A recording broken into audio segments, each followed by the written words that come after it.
Selamat pagi dan salam sejahtera diucapkan kepada semua murid tingkatan 4. Okay, hari ini kita berjumpa kembali dalam PDPR yang ke-6. Tengok sekelip mata saja kan, dah masuk PDPR yang ke-6. Jadi pastikan daripada PDPR yang pertama sehingga hari ini anda belajar sesuatu. Tengok balik video, kalau belum tengok, buat latihan. Sebab itu yang akan membantu anda untuk menguasai topik tersebut. Okey, jadi hari ini kita akan belajar topik yang baru, iaitu petikan sastra. Jadi untuk soalan petikan sastra, soalan ini terdapat dalam kertas 2, soalan 7. Jadi kamu mesti belajar sebab soalan ini ada dalam kertas 2. Okey, standard kandungan hari ini menulis untuk mengemukakan maklumat tentang sesuatu perkara. Jadi hari ini anda akan belajar untuk menulis untuk mengemukakan maklumat. Kemudian dengan lebih teliti lagi, kamu belajar untuk menulis meramal sesuatu perkara yang dibaca, didengar, ditonton dengan memberikan justifikasi menggunakan ayat yang gramatis.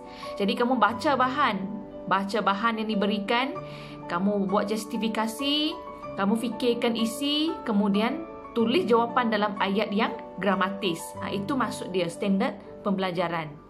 Okey, jadi apa komponen-komponen penting yang terdapat dalam soalan petikan sastra? Yang pertama, petikan soalan diambil daripada mana-mana sumber. Maksudnya, bahan yang diberikan, bahan yang digunakan, dia akan ambil daripada mana-mana sumber. Sama ada daripada internet, ataupun bahan-bahan yang dihasilkan oleh penulis, bahan-bahan yang diambil daripada buku dan sebagainya. Jadi maksud dia, bahan itu akan diambil daripada mana-mana. Tapi dengan syarat dia mesti berdasarkan DSKP. DSKP itu ada tema-tema dia, ada dalam buku teks. Anda boleh rujuk. Jadi maksud dia, sumber yang diambil, digunakan mesti berdasarkan tema dalam DSKP. Yang kedua, tiada soalan elemen sastra. Contoh nilai pengajaran persoalan. Jadi yang ini maksudnya soalan dia tidak akan tanya, huraikan dua nilai yang terdapat dalam petikan ataupun yang terdapat dalam bahan. Tak, dia tidak akan tanya terus minta nilai, minta pengajaran, minta persoalan. Okey, jadi tak ada soalan elemen sastra. Nanti cikgu akan tunjukkan soalan apa yang ada dalam soalan petikan sastra. Okey, yang ketiga, petikan dalam bentuk sajak, puisi, cerpen, drama, majalah. Dah nama dia petikan sastra kan, sastra. Jadi maksud dia mempunyai komponen sastra, iaitu sajak, puisi, cerpen, drama dan majalah. Okey, yang keempat, soalan daripada pelbagai bahan. Jadi maksudnya untuk soalan petikan sastra, dia akan ambil sekurang-kurangnya 2 bahan. Soalan itu akan bagi 2 bahan. Okey, contoh dia, yang pertama dia bagi cerpen, yang kedua dia bagi sajak. Jadi kamu mesti jawab soalan berdasarkan bahan yang diberikan. Okey, seterusnya untuk soalan petikan sastra, soalan 7 kan, dia ada 4 cabang soalan. Ada 4 cabang soalan. Dia ada 1, 2, 3, 4. Jadi soalan 1, dia akan tanya maksud literal. Dia akan bagi contoh. Okey, dia tunjukkan perkataan ini. Dia ambil daripada petikan. Tanya, berikan maksud perkataan tersebut berdasarkan petikan. Kemudian soalan 2, beza banding berdasarkan semua bahan. Jadi soalan ini dia akan tanya, merujuk bahan 1 dan bahan 2, berikan persamaan yang terdapat dalam petikan. Contoh, jadi kamu berikan persamaan, membuat perbandingan bahan 1 dan bahan 2, kemudian kamu carikan jawapan. Okey, soalan 3, soalan kebat. Soalan 3 dah maksud dia kebat kan. Jadi maksudnya anda perlu fikirkan isi sendiri. Tadi soalan 1, 2 tu berdasarkan bahan yang diberikan. Soalan 3 kebat, fikir jawapan sendiri. Soalan 4, penyelesaian masalah. Jadi untuk soalan 3, 4, soalan ini, fikirkan isi sendiri. Jadi, anda mesti cuba untuk jawab soalan 1 dan 2. Sebab soalan 1, 2 tu boleh rujuk petikan. Soalan 3, 4 yang fikir sendiri. Jadi soalan 3, 4 ini sebenarnya dia pun senang. Asalkan isi anda logik, sesuai, relevan. Jadi akan diberikan markah. Jadi kamu mesti baca soalan betul-betul sebelum anda menjawab. Okey, jadi untuk yang ini, tadi cikgu kata, soalan petikan sastra dia akan keluarkan 4 soalan kan? Okey, jadi untuk soalan petikan sastra sebenarnya dia akan keluarkan 3 ataupun 4. Jadi kalau soalan tu dia keluarkan 3 soalan, soalan 1 dan 2 wajib, soalan 1, 2 wajib, soalan 3 dan soalan 4 penggubah soalan ataupun cikgu akan pilih 3 ataupun 4. Jadi soalan 3, 4 tu akan pilih 1. Tapi soalan 1 dengan soalan 2 itu soalan wajib.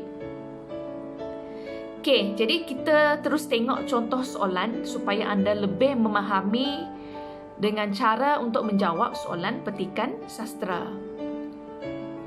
Okey, bahan 1 dia bagi cerpen. Bahan 1 bagi cerpen. Baca bahan-bahan di bawah dengan teliti, kemudian jawab soalan-soalan yang berikutnya dengan menggunakan ayat sendiri. Jadi petikan itu kita baca sama-sama. Meskipun bapa sudah tidak lagi menjadi kaki burung ketitir, bapa sudah agak tua dan tidak boleh berbuat apa-apa lagi. Bapa hanya berada di rumah, makan dan tidur sahaja. Sikit-sikit boleh juga jaga cucu dan picit-picit tubuh ibu, tetapi bapa sebenarnya sudah dimakan tua waktu itu. Bapa tidak dapat ampu ibu lagi. Pasti juga tidak boleh angkat ibu ke tandas lagi. Aku tidak dapat... Mujurlah yang lumpuh. Cuma ibu seorang. Kalau bapa juga lumpuh, entahlah. Aku tidak dapat membayangkan masalahnya.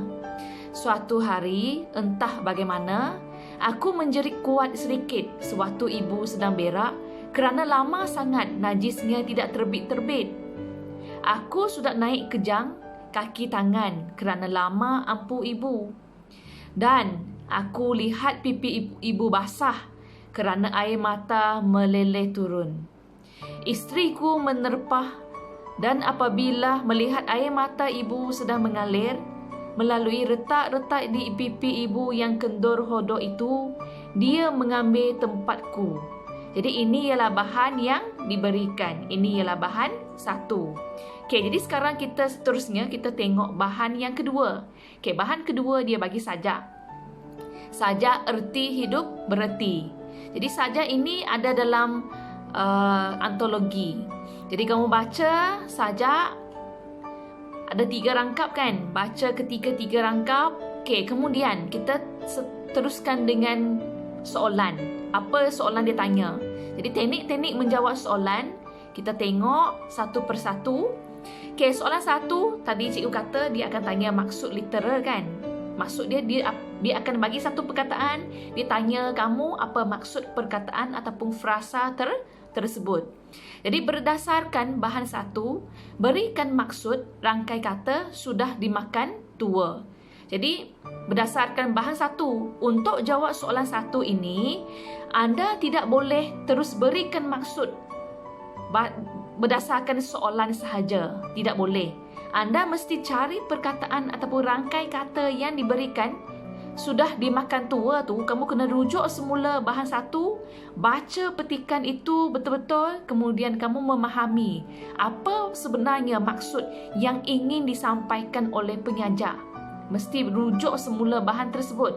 Tidak boleh tukar terus dengan baca soalan macam tu, tak boleh. Okey, jadi jawapan mesti ditulis dalam ayat lengkap. Ayat lengkap maksud dia, rangkai kata sudah dimakan tua bermaksud. Itu maksud ayat lengkap. Mesti tulis dulu ayat lengkap, baru kamu tulis jawapan. Okey, ini untuk soalan 1. Okey, soalan yang kedua, Beza ataupun banding berdasarkan berdasarkan semua bahan. Jadi yang ini merujuk bahan 1 dan bahan 2, nyatakan persamaan-persamaan yang terdapat dalam bahan tersebut. 3 markah. Jadi kamu tengok yang sebelah kiri yang cikgu tulis. 3 markah maksud dia anda mesti memberikan 3 isi. 1 isi, 1 markah. Jadi berapa isi kamu perlu bagi, kamu mesti rujuk soalan. Berapa markah yang diberikan.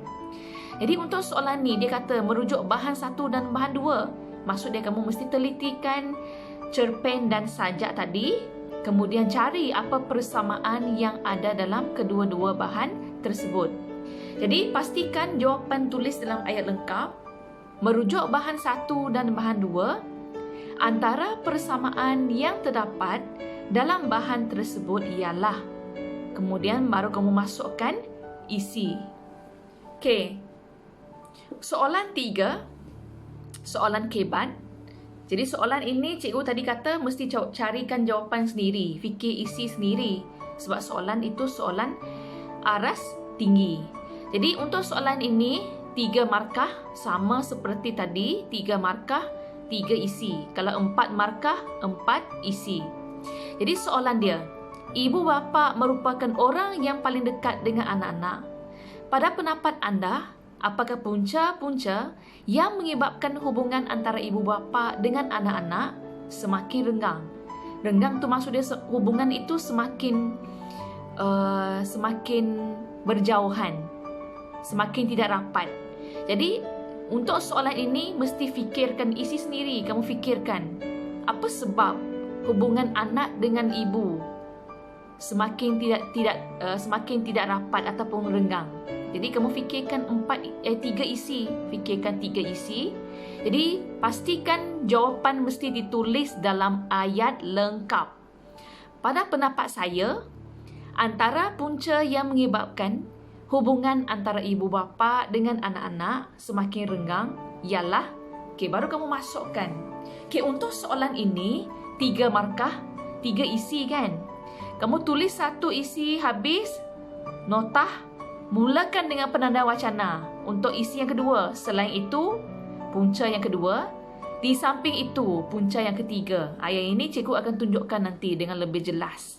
Kita tengok soalan 4. Soalan 4, soalan yang bertanyakan penyelesaian masalah. Soalan ini 4 markah. Maksudnya kamu mesti berikan 4 isi. Kita baca soalan dulu. Ketika anda berjalan bersama-sama keluarga di kota, anda terlihat seorang warga emas yang hidup sebagai gelandangan. Gelandangan tu maksud dia orang yang tak ada tempat tinggal yang tetap. Dia pindah-pindah, lepas tu dia macam pengemis, tak ada tempat tinggal yang tetap. Jadi anda berasa sedih akan keadaan warga emas tersebut. Sebagai warga yang prihatin, cadangkan langkah-langkah yang dapat anda lakukan untuk mengatasi masalah ini.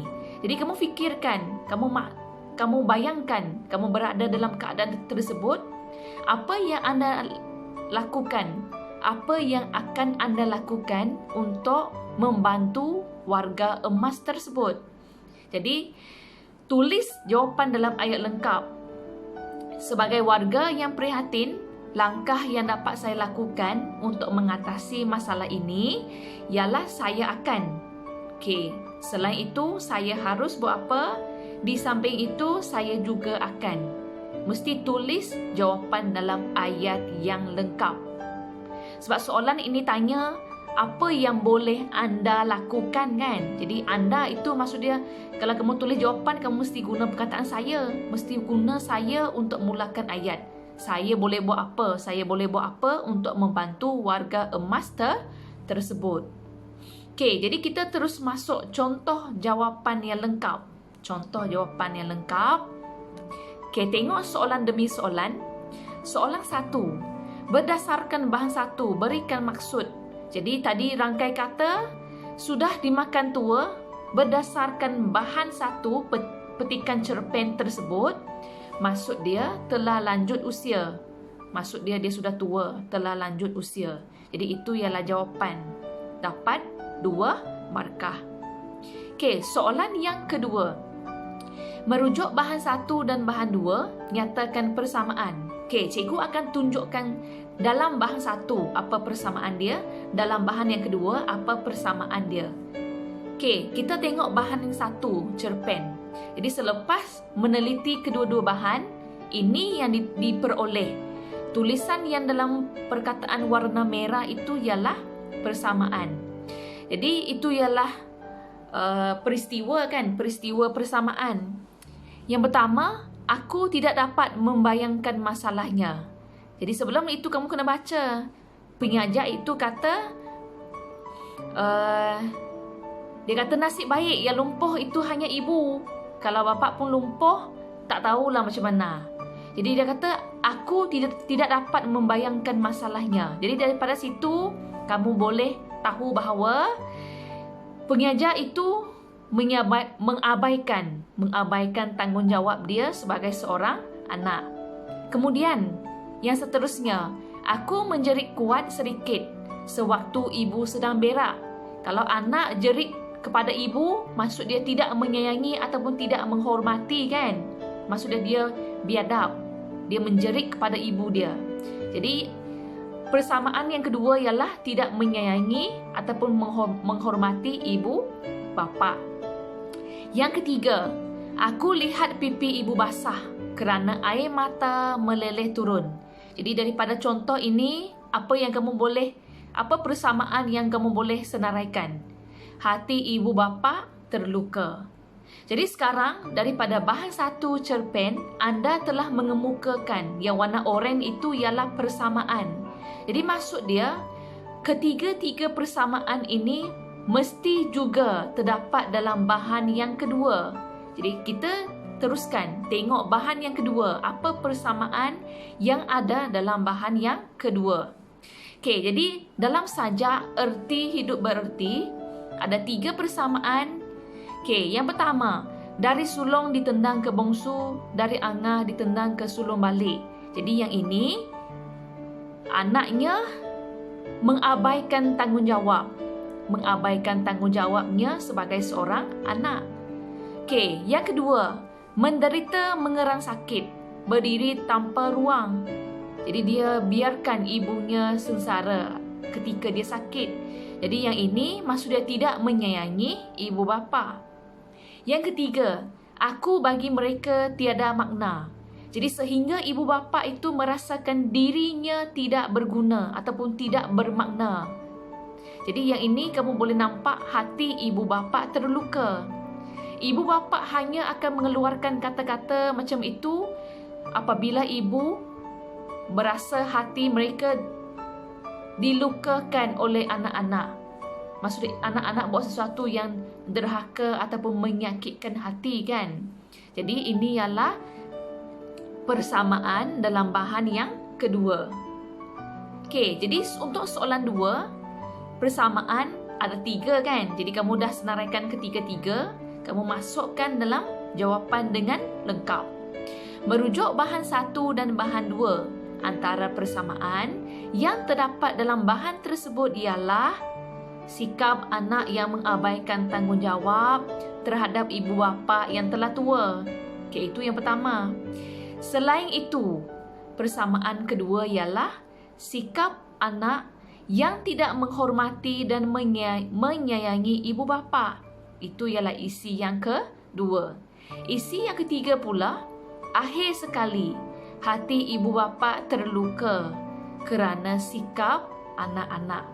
Jadi itu jawapan lengkap untuk jawab soalan 2. Mesti baca bahan 1 dan bahan 2. Sama ada soalan ini akan bertanya persamaan ataupun perbezaan. Kalau perbezaan pun sama, kamu mesti baca kedua-dua bahan. Ikut soalan. Okey, soalan yang ketiga, soalan tadi cikgu kata soalan kebat kan? Okey, jadi soalan 3.